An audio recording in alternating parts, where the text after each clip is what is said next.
Olá, queridos irmãos, que a paz de Deus esteja com todos nós. E nesse momento vamos iniciar mais uma noite de estudos pela nossa querida ABBM TV. E para início, vamos fazer a nossa leitura de preparo, que é do livro Palavras do Coração, de Altivo Carissime Pampiro, pelo espírito de Dr. Hermann. A lição número 12, Deus no coração. Em tudo o que observamos, diante das lutas pelas quais a humanidade vem passando, analisando detidamente os problemas do mundo, concluímos com uma certa facilidade que o homem tem falta de Deus no coração. A pretexto de vencer no mundo com os desejos aliciados por prazeres ou por sugestões de ganho fácil, o homem vai se deixando envolver pelas ideias mais esquisitas, abandonando a sua natureza divina, como se ele vivesse apenas no presente ou ainda como se todos os valores do espírito devessem ficar para trás, dando importância tão somente aos valores momentâneos da vida atual. O homem esquece sua natureza divina. Por isso, após algum tempo de luta, ele teme, ele treme, ele foge. Observamos os suicídios diretos e indiretos. Observamos os embates entre os povos, as contendas pela hegemonia de países ditos desenvolvidos, e ainda homens com sua cultura diminuindo outros homens, cujo progresso ainda é incipiente. Em tudo, temos a razão preponderando sobre o sistema da mente e do coração. Vamos assim observando, caros irmãos, que a humanidade caminha a passos largos para um processo de autodestruição. E isto por quê? Porque o homem se esqueceu de Deus. Por isso, o crente, o espírita, o trabalhador cristão, de um modo geral, não pode nem deve deixar de lado as ideias de Deus no seu coração e nas suas atitudes, seus atos. Todos os seus comportamentos devem levar em consideração que ele, o homem, está diante de Deus e terá de tudo que prestar conta a Deus. O homem deve ter coragem moral de sentir Deus, pensar em Deus, agir em nome de Deus, para o bem de todos nós, ainda que isso possa parecer fraqueza aos olhos de alguns. O tempo de hoje, como na época de Jesus, é de desajuste, desencanto, descrença. Debaixo de muitas dores existem sofrimentos inimagináveis. Debaixo de muitas alegrias também existem esses sofrimentos. Somente a fé em Deus poderá sustentar e equilibrar as grandes camadas dos chamados felizes e infelizes da terra. Somente a crença em Deus poderá equilibrar esse grave momento pelo qual toda a humanidade passa. Lutemos, caros irmãos, para que Deus esteja presente em nós agora e sempre. Que Ele nos ajude e abençoe. Hermann, mensagem recebida em 16/11/91. E assim, espiritualidade amiga que nos ampara, nosso mentor da casa, Bezerra de Menezes, Jesus, nosso guia e modelo, e Deus, nosso Pai. Queremos agradecer por essa oportunidade bendita, pedir a sua bênção, a sua proteção a todos aqui presentes, encarnados como desencarnados. Fique conosco hoje e agora e por todo sempre. Que assim seja, graças a Deus. Então, irmãos, iniciando o nosso estudo da noite de hoje, a gente vai na parte 4 do Livro dos Espíritos, que é a parte que trata das esperanças e consolações, no seu capítulo 2º, que vai tratar das penas e gozos futuros. A gente vai estudar hoje o tema Intervenção de Deus nas penas e recompensas. Esse estudo é composto de 2 perguntinhas, a 963 e a 964. E aí a gente inicia lendo a pergunta 963, que diz o seguinte: Kardec pergunta o seguinte aos espíritos: com cada homem individualmente Deus se ocupa? Não é ele grande, e nós muito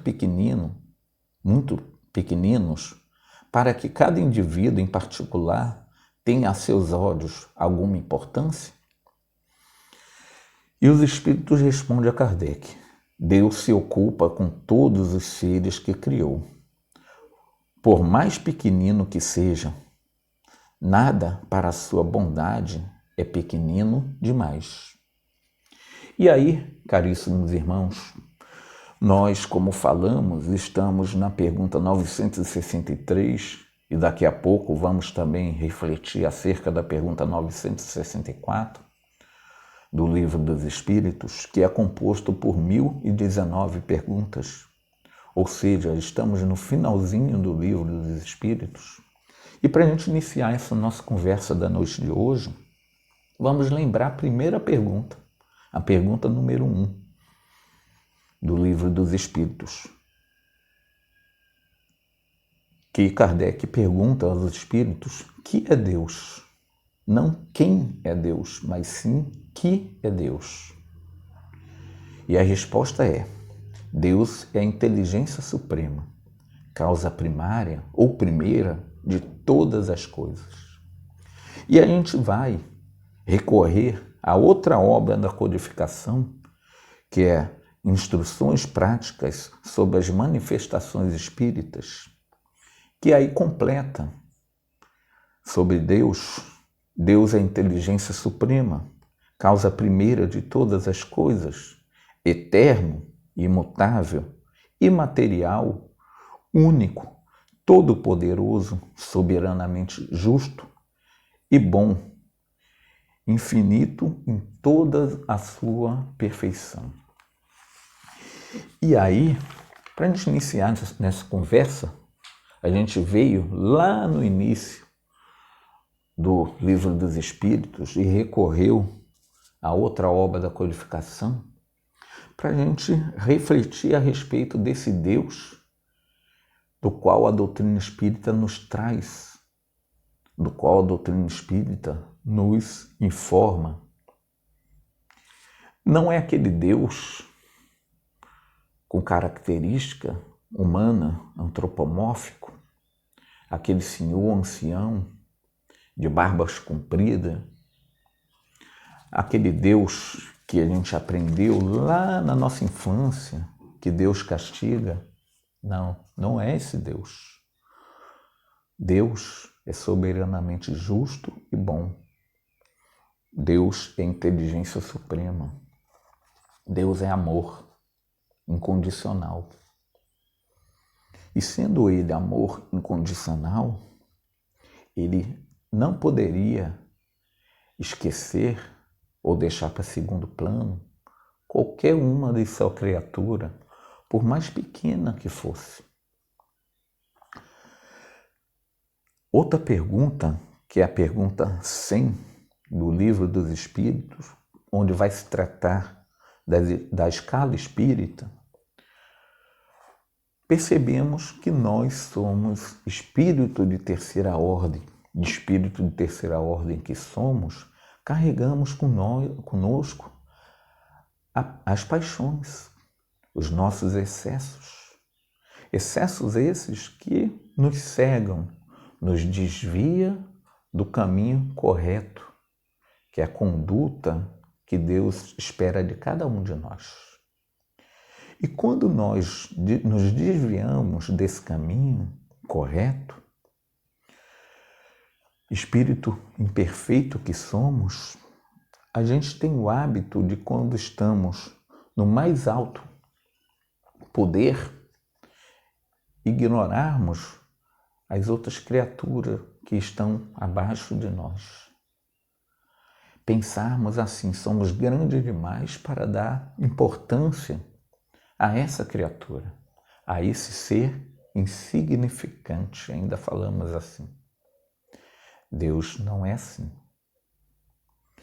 Deus não é assim, até porque a nossa razão nos diz que se Deus ignorasse ou não desse atenção a qualquer uma dessa criatura, desde o homem até o ser unicelular, a criatura unicelular, Deus deixaria de ser soberanamente justo e bom.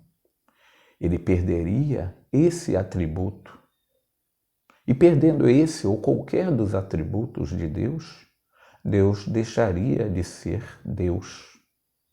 Porque para ser Deus, ele tem que ter todos esses atributos do qual a gente refletiu acerca das obras da codificação. Que atributos são esses?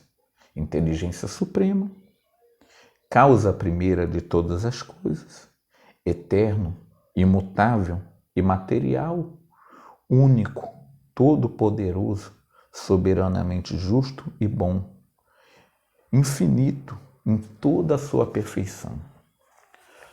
No momento em que Deus deixa de ter qualquer desses atributos, ele perderia a qualidade de ser Deus. E com isso a nossa razão nos diz que Deus, ele olha assim por todas as criaturas, né? Ele se ocupa com todos os seres, com toda a sua criação, na mais pequenina coisa, até as maiores. Então, respondendo, essas reflexões respondem à pergunta 963. É importante a gente refletir, porque uma das características da codificação é levar tudo ao crivo da razão. Kardec não aceitou simplesmente porque os espíritos responderam afirmativamente que Deus sim, ele se ocupa com toda a sua criação. Kardec simplesmente não aceitou porque os espíritos responderam, mas principalmente porque a obra da codificação tem coerência, tem critério. E quais são esses critérios? O crivo da razão e o controle universal dos ensinos dos espíritos. O que seria esse controle universal? Várias respostas em diferentes partes do mundo, e Kardec pegava aquelas que têm mais coerência, aquelas que estão mais repetidas, para trazer ao crivo da razão. E a razão nos indica que esse Deus soberanamente justo e bom ocupa-se sim com toda a sua criação, com todos os seres que ele criou. E se a gente for pensar em Jesus, por exemplo, né? Se a gente for pensar Jesus nesse momento, e aí a gente vai buscar aqui, né, a pergunta 625 do Livro dos Espíritos, quando Kardec pergunta qual o tipo mais perfeito que Deus ofereceu ao homem para servir de guia e modelo, e os Espíritos respondem, Jesus. A gente lembra Jesus quando um jovem lhe pergunta o que tem que fazer, o que ele tinha que fazer para ser aceito no reino dos céus. Só que esse jovem indaga a Jesus como bom mestre, o que tem que fazer para ser aceito no reino dos céus. E Jesus responde: por que me chamais de bom? Bom é o Pai, bom é Deus. E a gente lembra de uma outra passagem, quando Paulo de Tarso, na época ainda Saulo, perseguidor dos cristãos, na estrada de Damasco, avista uma luz forte e observa Jesus nessa luz. E ele cai, fica cego. E Jesus, de forma amável, indaga: Saulo, Saulo, por que me persegues? Jesus, esse ser que fala ao jovem: por que me chamais de bom? Bom é o Pai. Se Jesus, na sua grandeza, tratou Saulo, o seu perseguidor, o perseguidor dos cristãos, com amor, com afabilidade, com doçura. Imaginemos Deus, né, meus queridos irmãos? E vou além. Nós, espíritos de terceira ordem que somos, se a gente for buscar a questão 100 da escada espírita, lá na obra da codificação, nós, espíritos de terceira ordem, no papel de paternidade, muitos de nós conseguimos ter esse papel de uma forma correta, de uma forma coerente, damos atenção, em grande maioria, os pais dão atenção de amor, de carinho, de afeto, o tempo todo aos seus filhos. Imaginemos Deus, né? Esse ser que é a bondade, que é a onipotência, que é a justiça. Então a nossa razão já nos diz que sim. Respondendo à pergunta 963, sim, Deus se ocupa em cada instante, a cada momento, com cada uma da sua criatura. Porque, do contrário, ele perderia o atributo da justiça e da bondade. E Deus, perdendo qualquer dos atributos, esses atributos lido lá no início, que é ser eterno, imutável, que Deus não muda, se mudasse, tá? Não seria Deus. Ele é imaterial, ele é único, ele é todo-poderoso, ele é soberanamente justo e bom. Então nossa razão nos diz que se ele não se preocupasse na menor coisinha que fosse com cada uma da sua criatura, ele deixaria de ser soberanamente justo e bom. E ele deixando de ser soberanamente justo e bom, ele perderia uma dos seus atributos. E ele perdendo qualquer desses atributos, ele deixaria de ser Deus. Então, nossa razão nos diz que sim, que ele se preocupa com cada uma da sua criatura de forma igual. E aí a gente vai para a pergunta 964, que Kardec pergunta o seguinte aos espíritos: mas será necessário que Deus atente em cada um dos seus atos? Desculpa, vou voltar à pergunta. Mas será necessário que Deus atente em cada um dos nossos atos para nos recompensar ou nos punir? Mas será necessário que Deus atente a cada um de nossos atos para nos recompensar ou nos punir? Esses atos não são, na sua maioria, insignificantes para Ele? E a resposta dos espíritos: Deus tem suas leis a regerem todas as vossas ações.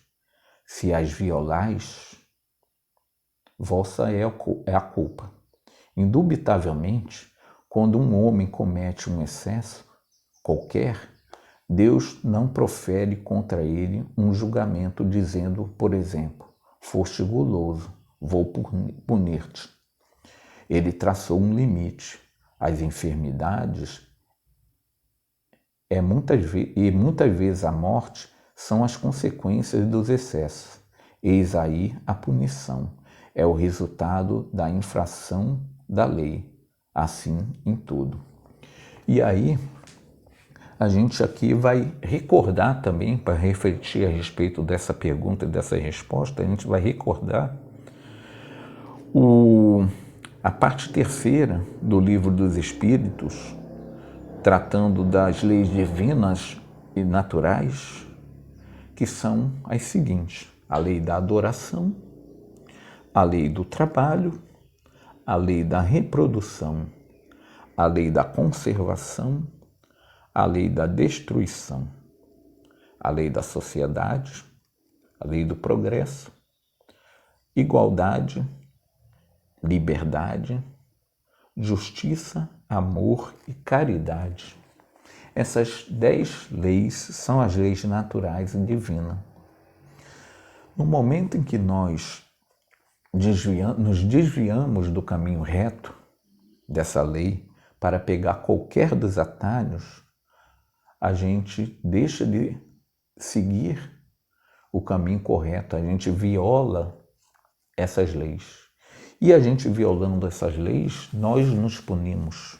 Lembrando lá o texto inicial do Dr. Hermann, espírito de terceira ordem que somos, quando nós, no momento difícil em que estamos passando, nesse momento de quarentena, que a quarentena é uma bênção de Deus, mas observamos que falta Deus no coração, falta amor no coração. E no momento que a gente desvia de qualquer uma das suas leis, nós nos punimos. Não é Deus que nos pune.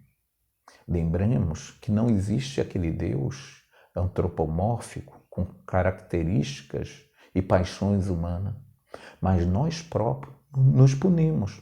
É como se nós estivéssemos saindo da estrada reta e pegando um atalho. E esse atalho é cheio de buracos, cheio de imperfeições, cheio de espinho. Então nós é que nos punimos e não Deus em si pune. E aí a gente lembra algumas frases aqui. Gentileza gera gentileza. E um trecho da oração dominical que Jesus nos ensinou: perdoai as nossas ofensas, assim como nós perdoamos aos nossos ofensores. Ou seja, perdoai as nossas ofensas à medida em que nós também saibamos perdoar. Quando a gente perdoa, quando a gente dá gentileza, a gente recebe de volta a gentileza.